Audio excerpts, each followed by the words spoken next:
A quinta linguagem do amor, toque físico. Há muito se sabe que o toque físico é uma forma de se comunicar o amor emocional. Inúmeras pesquisas na área do desenvolvimento infantil chegaram às seguintes conclusões: os bebês que são tomados nos braços, beijados e abraçados desenvolvem uma vida emocional mais saudável do que os que são deixados durante um longo período de tempo sem contato físico. A importância do toque no que se refere às crianças não é uma ideia moderna. Durante o ministério terreno de Cristo, os hebreus que moravam na Palestina reconheciam que Jesus era um grande mestre e levavam seus filhos até ele para que tocasse neles.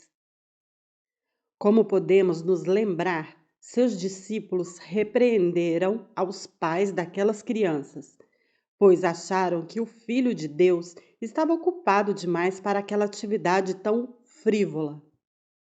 Porém, as Escrituras afirmam-nos que Jesus se indignou com seus seguidores e disse: Deixar vir a mim os pequeninos, não os embaraceis, porque dos tais é o reino dos céus. Em verdade vos digo: quem não receber o reino de Deus como uma criança, de maneira nenhuma entrará nele. Então, tomando-as nos braços e impondo-lhes as mãos, as abençoava. Pais sábios, em qualquer cultura, também tocam seus filhos de forma amorosa. O toque físico é também um poderoso veículo de comunicação para transmitir o amor conjugal. Andar de mãos dadas, beijar, abraçar e manter relações sexuais são formas de se comunicar o amor emocional para o cônjuge. Os antigos costumavam dizer: o caminho para se conquistar o coração de um homem é através de seu estômago. Muitos deles engordaram tanto a ponto de correrem risco de vida, devido às esposas serem adeptas desta filosofia. Naturalmente, os antigos não se referiam ao coração físico, mas ao centro do romantismo. Seria mais adequado dizer: a forma de alcançar o coração de alguns homens é através de seus estômagos. Lembro-me bem das palavras de um certo marido. Dr. Chapman, minha esposa, é uma cozinheira de forno e fogão.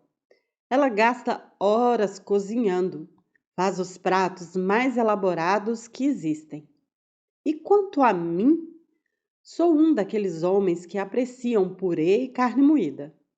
Vivo dizendo que ela está gastando muito tempo na cozinha. Eu adoro cozinha simples. Ela fica aborrecida e diz que não gosto dela, mas eu a amo. Só desejaria que ela facilitasse as coisas para si mesma e não gastasse muito tempo com pratos tão trabalhosos. Dessa forma, passaríamos mais tempo juntos e ela teria mais energia para fazer outras coisas. Obviamente, essas outras coisas chegavam mais perto de seu coração do que refeições sofisticadas. A esposa daquele homem era emocionalmente frustrada. Ela crescera em uma família onde a mãe era uma excelente cozinheira e o pai sabia apreciar seus esforços. Ela se lembrava de seu pai ter dito à sua mãe: quando me sento à mesa com uma refeição como essa diante de mim, torna-se fácil amá-la. Seu pai diariamente elogiava os quitutes feitos por sua mãe. Em particular e em público, ele elogiava os dotes culinários da esposa. Aquela filha aprendera direitinho o modelo deixado por sua mãe. O problema é que ela não estava casada com seu próprio pai. Seu esposo possuía uma linguagem do amor muito diferente. Em minha conversa com aquele esposo, não levou muito tempo até eu descobrir que as outras coisas às quais ele se referia era sexo. Quando a esposa respondia positivamente no tocante à relação sexual, ele sentia segurança em seu amor. No entanto, quando por qualquer motivo ela se esquivava sexualmente do marido, nem toda sua habilidade culinária era suficiente para convencê-lo de que ela o amava. Ele não era contra os pratos elaborados, mas em seu coração eles não poderiam, de forma alguma, substituir aquilo que ele considerava amor. A relação sexual, porém, é somente um dialeto na linguagem do toque físico. Dos 5 sentidos, o do toque diferencia-se dos outros 4, pois não se limita a uma localização específica no nosso organismo. Pequenos receptores táteis acham-se espalhados ao longo de todo o corpo.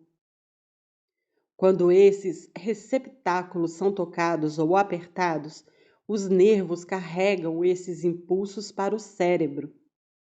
Este os interpreta e percebemos o objeto do toque como quente ou frio, áspero ou macio. Causam dor ou prazer. Também os interpretamos como amorosos ou hostis. O toque físico pode iniciar ou terminar um relacionamento. Pode comunicar ódio ou amor. Algumas partes do corpo são mais sensíveis do que outras.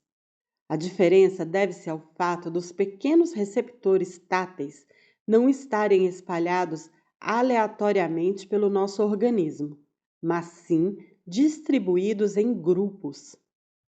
Portanto, a ponta da língua é altamente sensível ao toque, ao passo que atrás dos ombros é uma das partes mais insensíveis. As pontas dos dedos e a ponta do nariz também são áreas extremamente sensíveis. Nosso objetivo, no entanto, não é entender as bases neurológicas das sensações do toque, mas sim sua importância psicológica. O toque físico pode iniciar ou terminar um relacionamento. Pode comunicar ódio ou amor. A pessoa cuja primeira linguagem do amor é toque físico receberá uma mensagem que irá muito além das palavras. Eu odeio você ou eu amo você. Um tapa no rosto é algo difícil para qualquer criança enfrentar, mas para aquela que possuir o toque físico como primeira linguagem do amor, será devastador. Um abraço afetivo comunica amor a qualquer criança, mas aquela que possuir o toque físico como primeira linguagem do amor desfrutará de forma mais intensa aquele gesto, sentindo-se amada e segura. A mesma atitude é válida para os adultos. No casamento, o toque de amor existe em várias formas. Levando-se em conta que os receptores ao toque localizam-se por todo o corpo, um afago amoroso em qualquer parte pode comunicar amor ao seu cônjuge. Isso não significa que todos os toques sejam iguais. Seu cônjuge apreciará a alguns mais do que os outros. Seu melhor professor, sem dúvida alguma, será seu esposo ou sua esposa. Afinal de contas, ele ou ela é a quem você demonstrará amor. Ele ou ela sabe exatamente o tipo de toque que mais lhe agrada. Não insista em tocá-la de seu jeito e em seu tempo.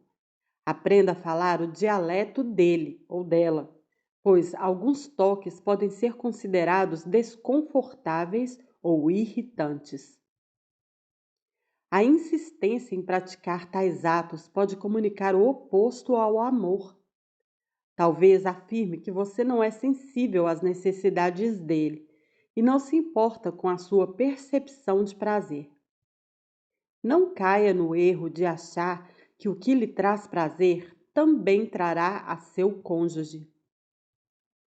Toques amorosos podem ser explícitos e exigir sua completa atenção, como afago nas costas e jogos sexuais que terminem em uma relação. Por outro lado, também podem ser implícitos e breves, como um toque nos ombros ao encher uma xícara de café, ou um rápido roçar no corpo ao passar pela cozinha. Toques explícitos, naturalmente, levam mais tempo, não somente a prática deles em si, como também a percepção de como progredir quando se visa comunicar amor dessa forma ao cônjuge.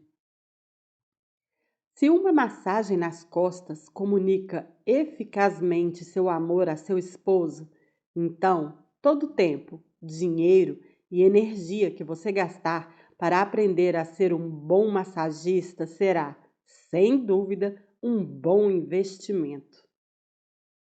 Se a relação sexual for o primeiro dialeto de seu parceiro, leia e converse sobre a arte do amor sexual de forma a aprimorar sua expressão de amar.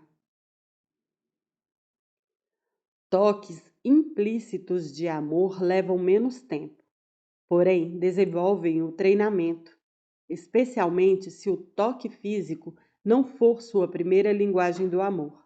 E se você cresceu em uma família onde as pessoas não se expressavam dessa forma? Sentar-se pertinho um do outro no sofá para assistirem televisão não exigirá tempo extra e poderá comunicar amor de forma abundante. Pequenos toques ao passar por seu cônjuge implicam frações de segundos. Afagos ao sair e ao chegar em casa podem envolver beijos e abraços ligeiros, mas falarão muito alto para seu esposo. Uma vez que você descubra que o toque físico é a primeira linguagem do amor de seu cônjuge, sua única limitação é sua própria imaginação quanto às formas de expressar amor. Descobrir novas formas e lugares de toque pode ser um excitante desafio. Se você não for alguém que tem o hábito de tocar sob a mesa, descobrirá que essa prática poderá acender fagulhas quando jantarem fora. Você poderá encher o tanque do amor de seu cônjuge se caminharem de mãos dadas até chegarem ao carro, mesmo que você não tenha o hábito de fazer isso em público. Se você, normalmente, não beija seu cônjuge ao entrar no carro, poderá descobrir que esse gesto tornará sua viagem mais atraente. Abraçar sua esposa antes dela sair para as compras poderá, além de expressar amor, trazê-la mais rápido para casa. Tente novos toques em novos lugares e pergunte a seu cônjuge o que sentiu, se os achou prazerosos ou não. Lembre-se, a última palavra é dele ou dela. Você está aprendendo a falar a linguagem dele ou dela. O corpo existe para ser tocado. Tudo o que há em mim reside em meu corpo. Tocar em mim significa afagá-lo.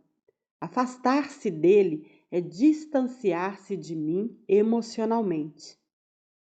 Em nossa sociedade, um aperto de mão comunica acordo e exclusividade.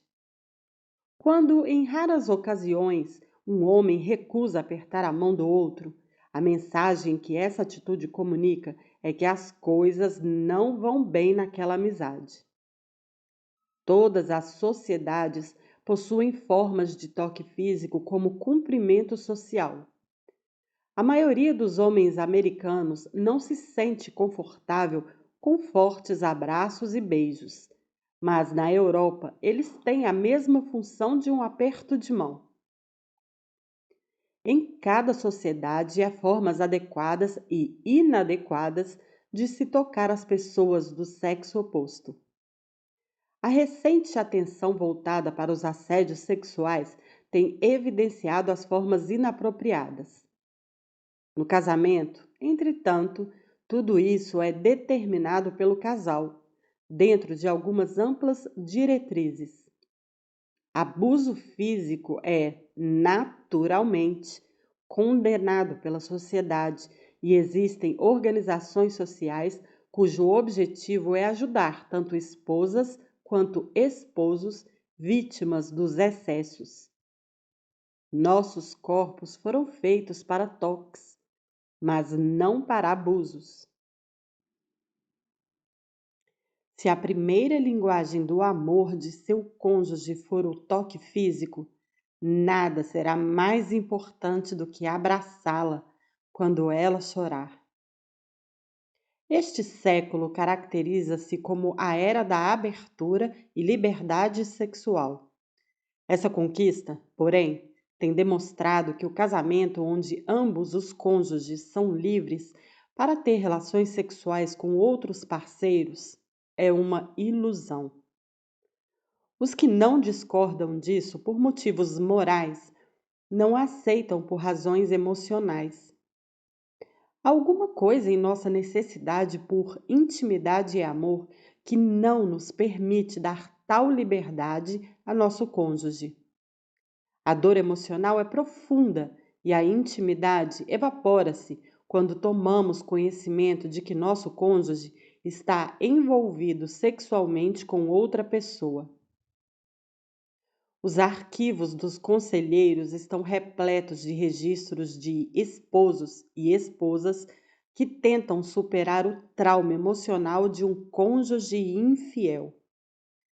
Esse problema, entretanto, é multiplicado para aquele cuja primeira linguagem do amor é o toque físico.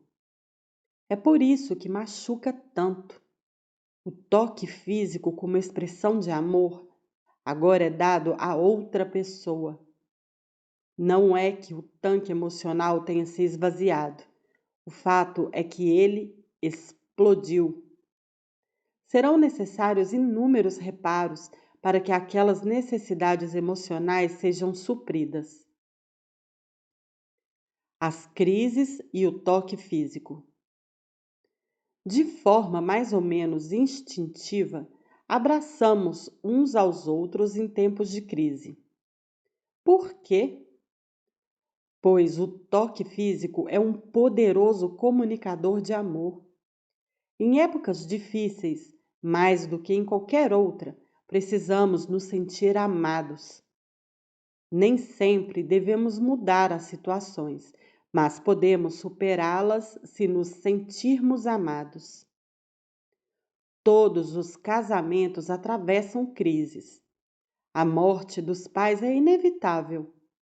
Acidentes automobilísticos aleijam e matam centenas de pessoas anualmente. Enfermidades não respeitam ninguém.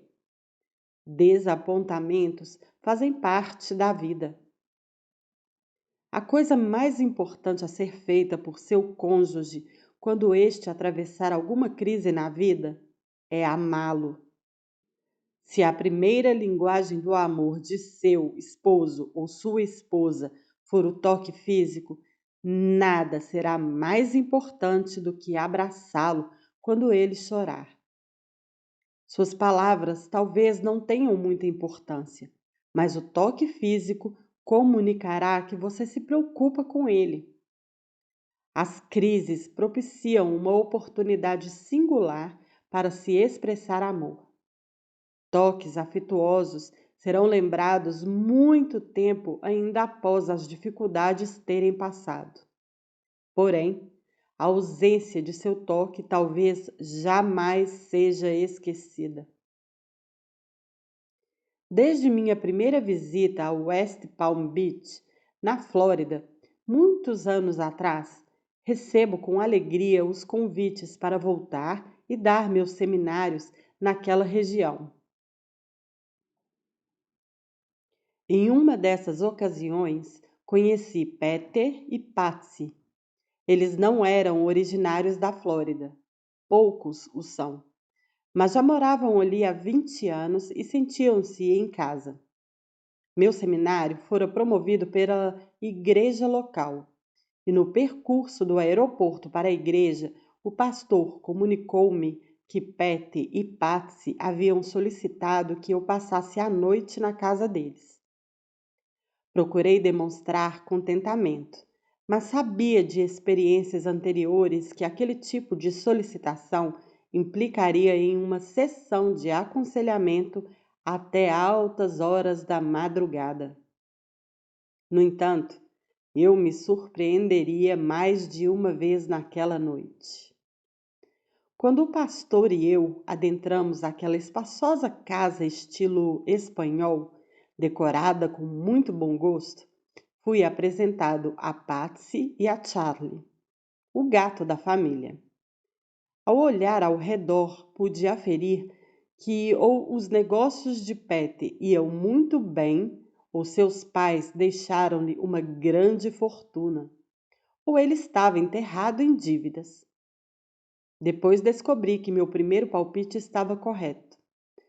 Quando me levaram ao quarto de hóspedes, Charlie, o gato, antecipou-se e pulou na cama onde eu dormiria, e esticou-se muito à vontade. Eu pensei, esse gato está com tudo. Patty chegou logo depois e comemos um delicioso lanche. Ficou combinado que jantaríamos após o seminário. Várias horas mais tarde, enquanto ceávamos, eu aguardava o momento em que a sessão de aconselhamento começaria. Mas não começou. Ao contrário do que imaginei, Patty e Patsy formavam um casal saudável e feliz. Para um conselheiro, isso é uma raridade. Estava curioso para descobrir qual era o segredo deles, mas me encontrava exausto. E como sabia que ambos me levariam no dia seguinte ao aeroporto, decidi fazer minha sondagem ao amanhecer. Eles, então, conduziram-me ao meu quarto. Charlie, o gato, foi muito gentil em deixar o quarto quando eu cheguei. Saltando da cama, ele procurou outro local e eu, em poucos minutos, assumi seu lugar naquele confortável leito. Após uma rápida reflexão sobre aquele dia, adormeci. Antes, porém, que perdesse o contato com a realidade, a porta do quarto foi escancarada e um monstro pulou sobre mim. Eu ouvira falar sobre o escorpião da Flórida, mas aquele não era um deles. Sem pensar, sacudi o lençol que me cobria e, com um grito lancinante, atirei-o contra a parede. Ouvi seu corpo bater, seguido de um silêncio. Patty e Patsy correram, acenderam a luz e nós três olhamos para Charlie, ainda estendido no chão.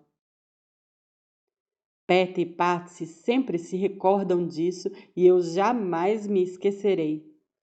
Charlie recobrou-se em alguns minutos e saiu rapidinho dali. Para falar a verdade, Patty e Patsy contaram-me que ele nunca mais entrou naquele quarto.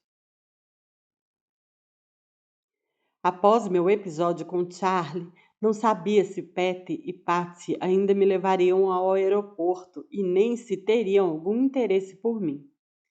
Meus temores, no entanto, desapareceram quando, após o seminário, ele me disse: Dr. Chapman, já cursei vários seminários, mas nunca ouvi alguma descrição tão clara a respeito de Patsy e de mim como a que o senhor fez. A linguagem do amor é realmente uma verdade. Não vejo a hora de lhe contar nossa história.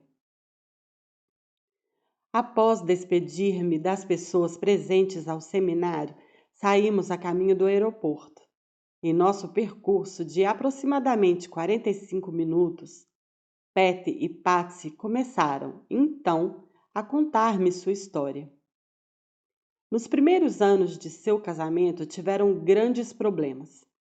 Porém, 22 anos atrás, seus amigos disseram-lhes que eles formavam o casal perfeito. Patty e Patsy realmente acreditavam que seu matrimônio fora realizado nos céus.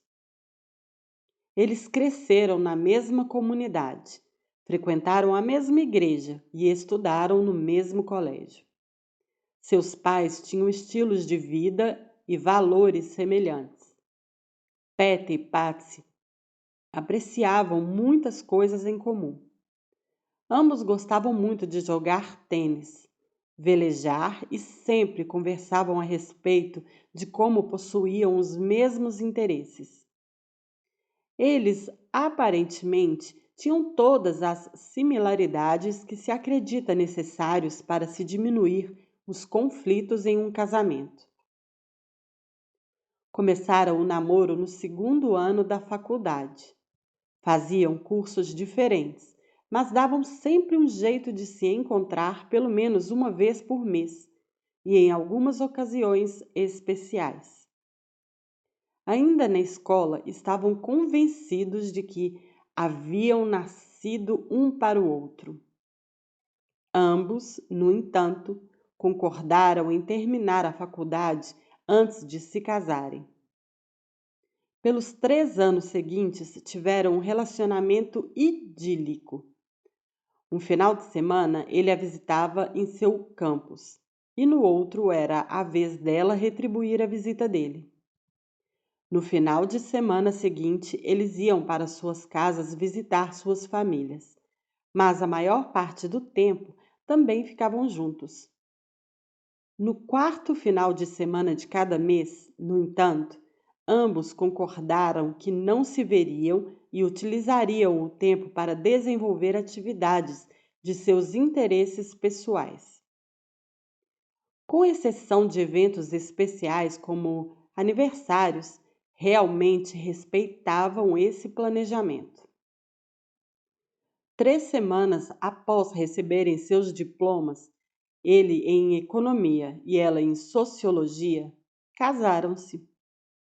2 meses depois, mudaram para a Flórida, onde apareceu uma ótima chance de emprego para Patty. Eles estavam a 3.200 quilômetros de distância do parente mais próximo e podiam desfrutar de uma eterna lua de mel. Os primeiros 3 meses foram emocionantes.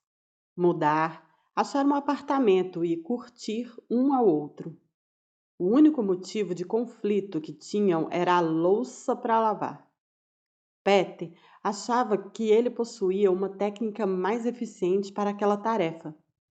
Patsy, no entanto, não concordava com aquela ideia.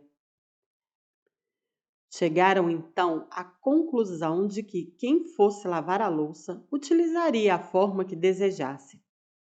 E aquela discussão foi desfeita.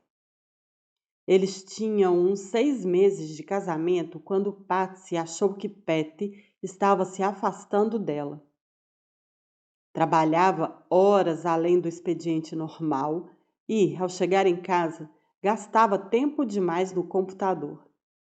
Quando finalmente conseguiu manifestar a sua desconfiança a Patty, ele respondeu que não a estava evitando, mas sim tentava manter-se no auge de seu emprego. Disse também que ela não compreendia a pressão que ele sofria em seu trabalho e quão importante era para ele se saísse bem no primeiro ano de atividade. Patsy não ficou muito satisfeita, mas resolveu dar-lhe o espaço solicitado. Ao final do primeiro ano, Patsy estava desesperada. Patsy fez amizade com diversas senhoras que moravam no mesmo condomínio onde ela residia. Quando sabia que Patty trabalharia até mais tarde, fazia compras com suas amigas ao invés de ir direto para casa após o trabalho. Algumas vezes ela ainda estava ausente quando ele chegava. Aquilo o aborrecia muito e ele passou a acusá-la de negligência e irresponsabilidade. Patsy respondia: parece o roto falando do rasgado. Quem é o irresponsável? Você não se dá ao luxo nem de me telefonar para avisar a que horas chegará em casa. Como eu posso esperá-lo, se nem ao menos sei quando virá? E, quando chega, fica o tempo todo colado naquela droga de computador. Você não precisa de uma esposa. Tudo o que necessita é de um computador. Peter, então, respondeu em um tom de voz mais alto. Eu preciso de uma esposa. Será que você não entende? O ponto é exatamente esse. Eu preciso de uma esposa. Mas Patsy não conseguia entender. Ela estava muito confusa. Em sua busca por respostas, foi a uma biblioteca pública e leu vários livros sobre casamento. Ela pensava: o casamento não pode ser desse jeito. Eu tenho que achar uma resposta para a nossa situação. Quando ele ia para o computador, ela pegava firme no livro. Durante várias noites, lia direto até a meia-noite. Peter, ao se deitar, percebia o que ela fazia e lá vinham comentários sarcásticos do tipo: se você tivesse lido todos esses livros quando estava na faculdade, teria tirado A em todas as matérias. Patsy respondia: só que eu não estou na faculdade. Encontro-me casada e, no momento, ficaria muito satisfeita com um C. Peter então ia para a cama sem abrir mais a boca. Apenas a olhava. Ao final do primeiro ano, Patsy estava desesperada. Ela já falara com Peter sobre isso, mas dessa vez comunicou-lhe calmamente: vou procurar um conselheiro conjugal. Você gostaria de ir comigo? Peter então respondeu: não preciso de um conselheiro conjugal. Não tenho tempo para isso e nem posso pagar uma consulta. Então eu vou sozinha, disse Patsy. Tudo bem. É você mesmo quem precisa de conselhos. A conversa terminou. Patsy sentiu-se totalmente abandonada e sozinha, mas na semana seguinte ela marcou uma consulta com um conselheiro conjugal. Após 3 semanas, aquele psicólogo entrou em contato com Peter e perguntou se ele poderia conversar com ele sobre suas perspectivas a respeito do casamento. Peter concordou e o processo de cura começou. 6 meses depois, eles deixavam o consultório do conselheiro com o casamento renovado. Eu então perguntei a Peter e Patsy: o que foi que vocês aprenderam no aconselhamento que favoreceu essa virada em seu casamento? Peter então respondeu: em resumo, Dr. Chapman, aprendemos a falar a primeira linguagem do amor um do outro. O conselheiro não usou esse vocabulário, mas quando o senhor falou hoje em seu seminário, as luzes se acenderam. Minha mente voltou à época do nosso aconselhamento e percebi que foi exatamente isso que aconteceu conosco. Nós finalmente aprendemos a falar a linguagem do amor um do outro. Eu então perguntei: e qual é a sua linguagem do amor, Peter? Toque físico. Ele respondeu sem titubear. Sem a menor sombra de dúvida, acrescentou Patsy. Voltei-me então para ela. E qual a sua linguagem do amor, Patsy? Qualidade de tempo, Dr. Chapman. Era isso que eu pedia quando ele gastava todo aquele tempo com o trabalho e o computador. Como você descobriu que o toque físico era a linguagem do amor de Pet? Levou um tempo. Pouco a pouco, essa característica começou a surgir durante as sessões de aconselhamento.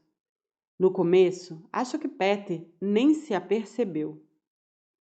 Pet então completou: É isso mesmo.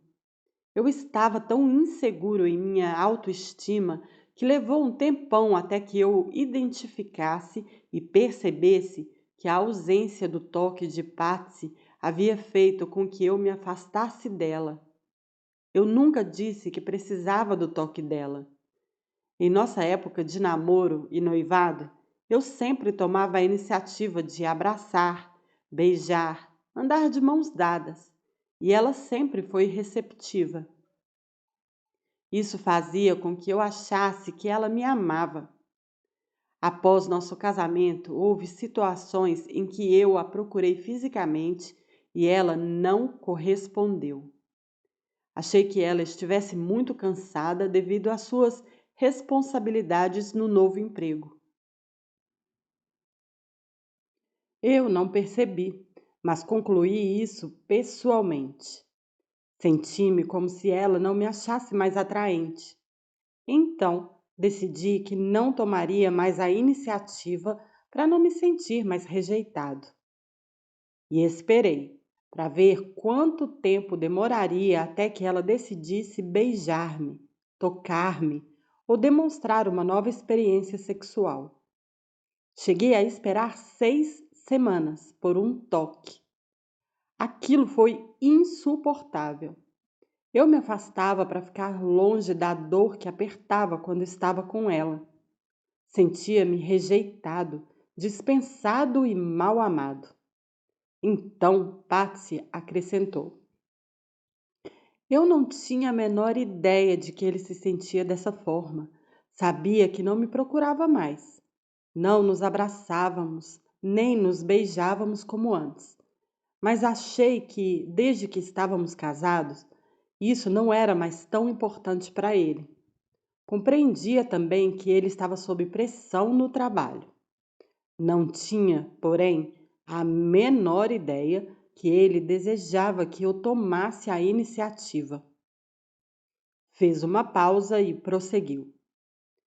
E foi exatamente como ele disse. Eu vivi semanas sem tocá-lo. Isso nem passava por minha mente. Eu preparava as refeições, mantinha a casa limpa, colocava a roupa para lavar e tentava não atrapalhá-lo. Honestamente, eu não sabia o que mais poderia fazer. Não entendia o afastamento nem a falta de atenção dele. Não é que eu não apreciasse tocá-lo, e que para mim isso não era tão importante. Receber sua atenção, seu tempo, é o que me fazia sentir amada. Não importava se nos beijássemos ou abraçássemos. Desde que ele me desse sua atenção, eu me sentia querida. Respirou fundo e continuou. Levou um bocado de tempo até que localizássemos a raiz do problema, e ao descobrirmos que não supríamos a necessidade de amor um do outro, demos uma virada em nosso relacionamento. Quando comecei a tomar a iniciativa de tocá-lo, foi impressionante o que aconteceu. Sua personalidade e seu ânimo mudaram drasticamente. Eu ganhei um novo marido. Quando ele se convenceu de que eu realmente o amava, então começou a ficar mais sensível às minhas necessidades. Ele ainda tem computador em casa? Perguntei. Tem sim, mas raramente o usa, e quando o faz, está tudo bem, porque eu sei que ele não está casado com o computador. Fazemos tantas coisas juntos que se tornou fácil para mim dar-lhe a liberdade para usar o computador quando quiser. Patty então disse: O que me deixou pasma no seminário hoje foi a forma como sua palestra sobre as linguagens do amor reportou-me aos anos passados. O senhor disse em 20 minutos o que levamos 6 meses para aprender. Bem, não importa a rapidez com que se aprende uma coisa, mas sim o quanto se desfruta dela. E, obviamente, vocês assimilaram isso muito bem. Peter é uma das pessoas que possuem o toque físico como a primeira linguagem do amor. Emocionalmente, esse tipo anseia que seu cônjuge o toque fisicamente. Um gostoso cafuné na cabeça ou nas costas, andar de mãos dadas, abraços apertados ou não, relações sexuais. Tudo isso e outros toques de amor fazem parte das necessidades emocionais de quem possui o toque físico como sua primeira linguagem do amor.